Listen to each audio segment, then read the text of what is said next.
विक्षेप गति में उड्डयन काल क्या होता है, फ्लाइट टाइम क्या होता है, उसकी तरफ बढ़ता हूं मैं। तो मैं उड्डयन काल की तरफ जाता हूं, यानी कि फ्लाइट टाइम क्या होता है इसको देखेंगे, उड्डयन काल या फ्लाइट टाइम। ठीक है, तो इधर देखें, ये फेंकने वाला बिंदु है। विक्षेप बिंदु से अधिकतम ऊंचाई तक जाने में और अधिकतम ऊंचाई से दोबारा जमीन पर आने में फिर सुने, विक्षेप बिंदु से अधिकतम ऊंचाई तक जाने में और अधिकतम ऊंचाई से दोबारा जमीन तक आने में लगा कुल समय उड्डयन काल कहलाता है, क्योंकि इतनी देर तक ही वो जमीन को छोड़ के हवा में रहेगा। ठीक है, और अब अधिकतम ऊंचाई तक जाने में और अधिकतम ऊंचाई से दोबारा जमीन पर आने में एक बराबर समय लगता है। कितना लगता है? एक बराबर। तो अब क्या हुआ? ठीक है, तो इधर देखें, उड्डयन काल को कैपिटल टी से लिखेंगे।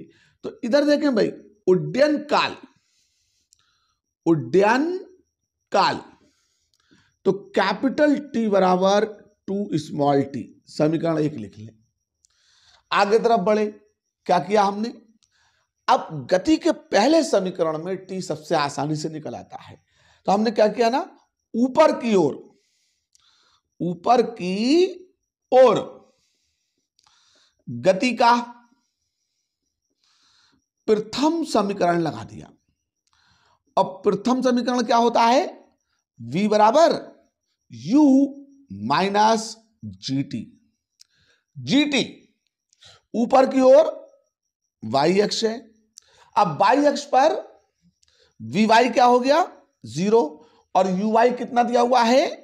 u साइन थीटा, और माइनस का gt।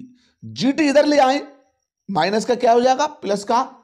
तो g और t बराबर u साइन थीटा, तो t को निकालें तो u साइन थीटा अपॉन में g आ जाएगा।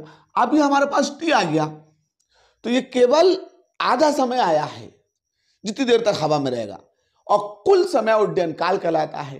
तो आधा ऊपर तक जाने में, आधा नीचे आने में। तो अब इसका मतलब इसको यहां रख दें। तो समीकरण 1 में जब t का मान रखेंगे, तो समीकरण 1 से देखें तो हमारे पास क्या हो गया? कैपिटल टी बराबर 2u साइन थीटा अपॉन में g। तो ये हमारे पास क्या निकल आया?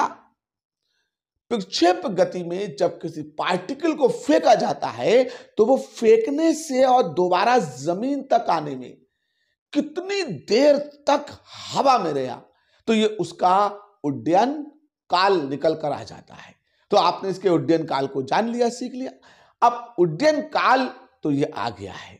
अगर आपको समझ में आया है तो आप इसे लाइक कीजिएगा और चैनल को सब्सक्राइब करके दूसरे दोस्तों को शेयर